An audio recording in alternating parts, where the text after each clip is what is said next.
A Pretty Face by John Escott. Chapter 1. Zoe is angry. Zoe is 17 years old.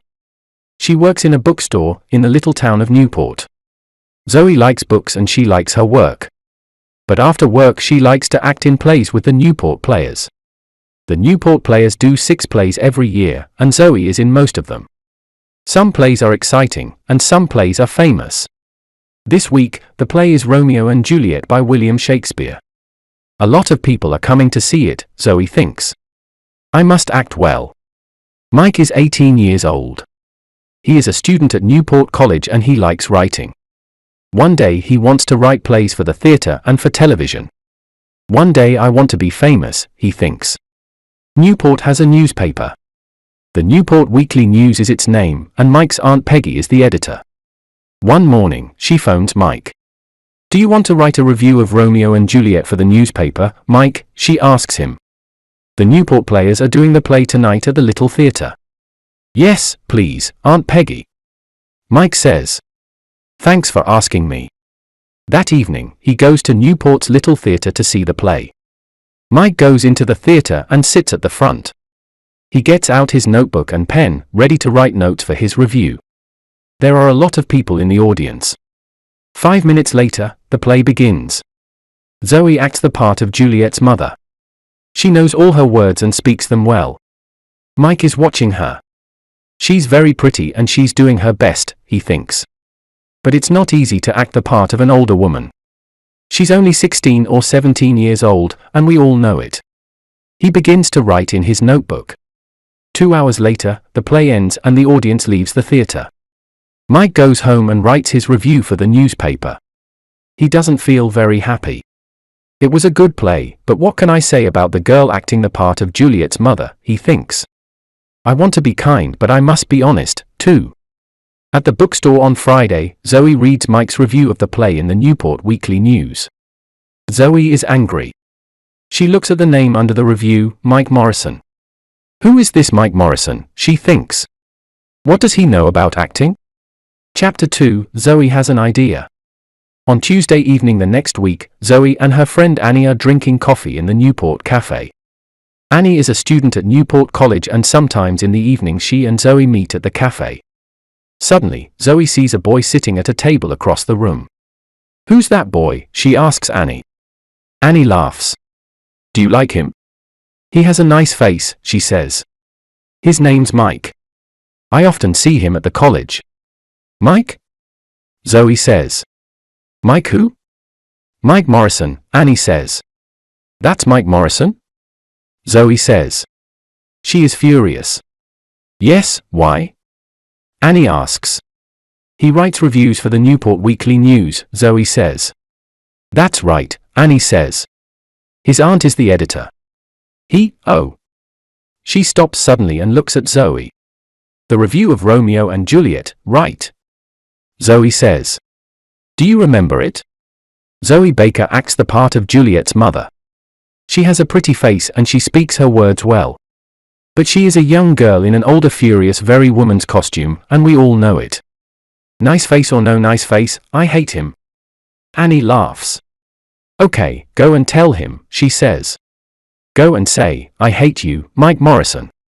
You write stupid reviews for the newspaper. Go on.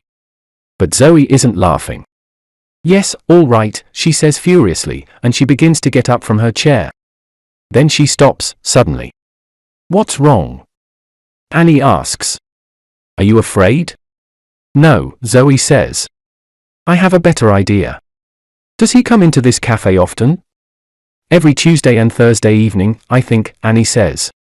He has a writing class at the college, and he comes here after it finishes. Zoe thinks for a minute or two. That's very interesting, she says at last. Is it? Annie says. She looks across at Mike Morrison, then at Zoe. Why is it interesting? What are you thinking of doing? Tell me, am I a good actress? Zoe asks. Yes, you are, Annie says. But. Okay, Zoe says. I'm a good actress and I want to prove it to Mr. Mike Niceface Morrison. How do you want to do that? Annie asks. Zoe smiles and begins to tell Annie about her idea. Chapter 3, A Difficult Interview. On Thursday, Mike comes to the Newport Cafe after his writing class. He asks for a cup of coffee, then starts to read one of his books. Some minutes later, a woman comes into the cafe. She is carrying a magazine under her arm. At first, Mike does not see the woman. Then she comes across to his table. "Hello," she says. "Are you Mike Morrison?" Mike is surprised. "Yes," he says. "That's me." The woman smiles. "Can I sit at this table?" she asks. "Yes, of course," Mike says. "My name is Kate Lawson," the woman says.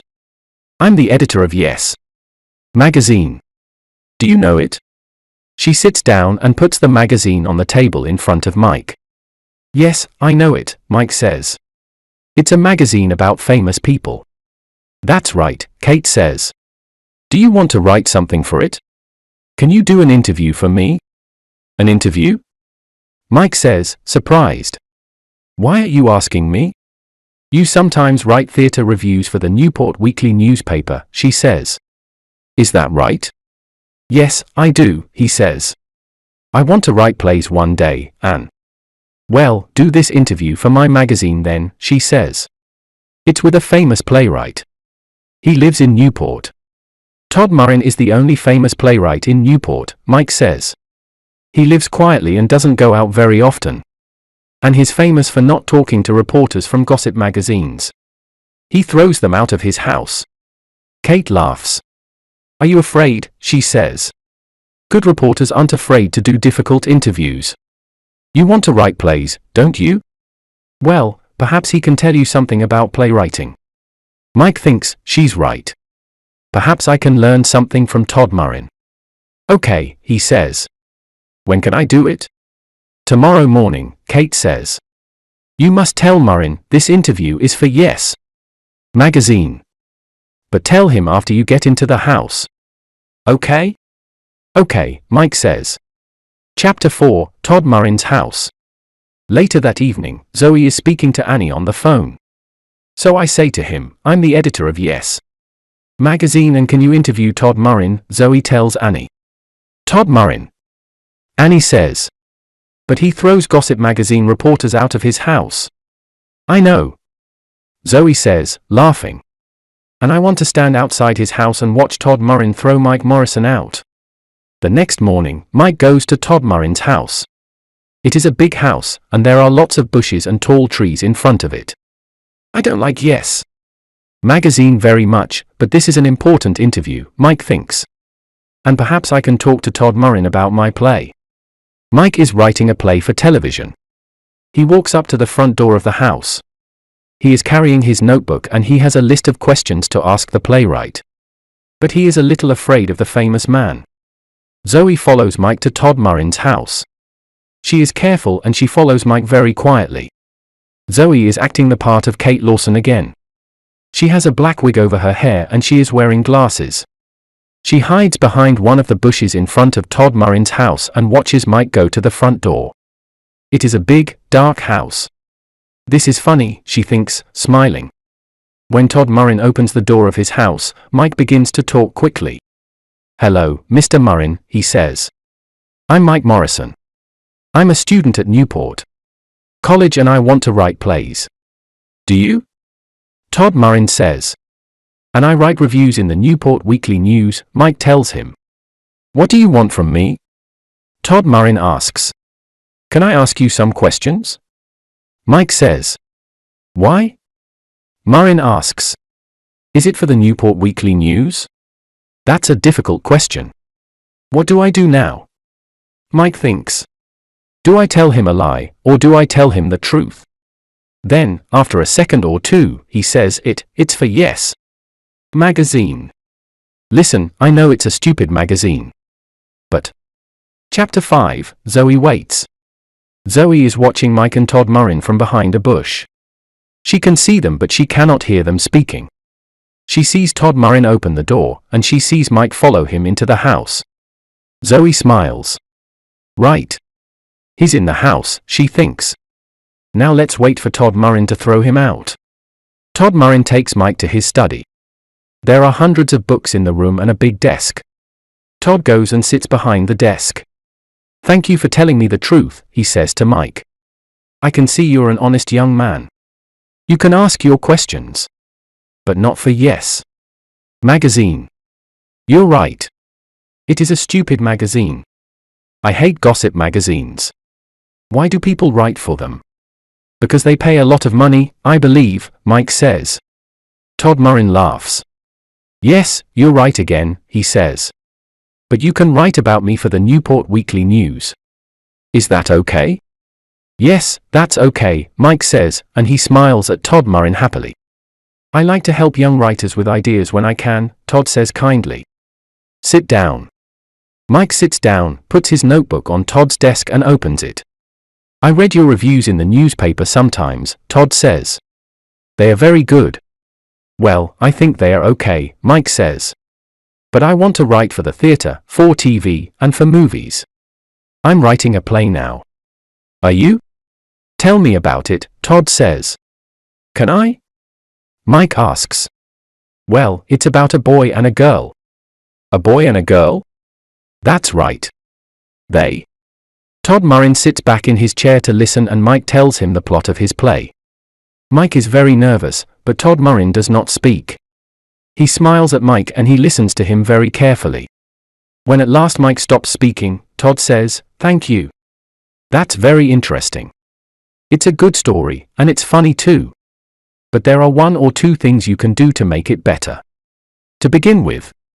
Zoe stays behind the bush and waits. An hour goes by and nothing happens. She is getting impatient.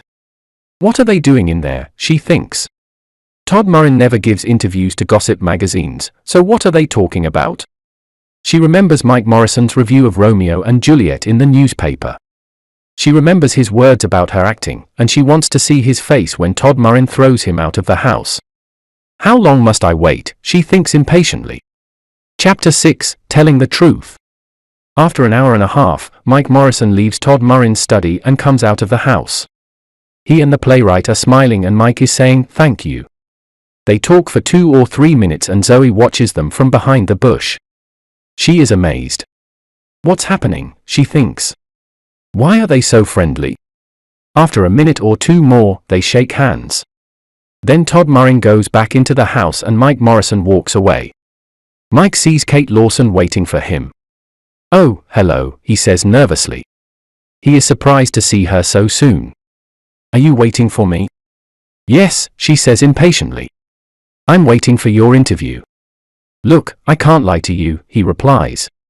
"There's no interview for Yes Magazine. Mr. Murrin always refuses to talk to reporters from gossip magazines." "But what?" Kate begins. "What can two people talk about for an hour and a half?" Mike says, laughing. "About writing, about characters and about plot. Nothing for Yes Magazine, I'm afraid." "Oh, I have my list of questions and Mr. Murrin's answers, but my interview is for the Newport Weekly News. And I know a lot more about writing plays now. He's very interested in my play." "Your play?" Kate says furiously. "Yes. I'm writing a play for TV," Mike says.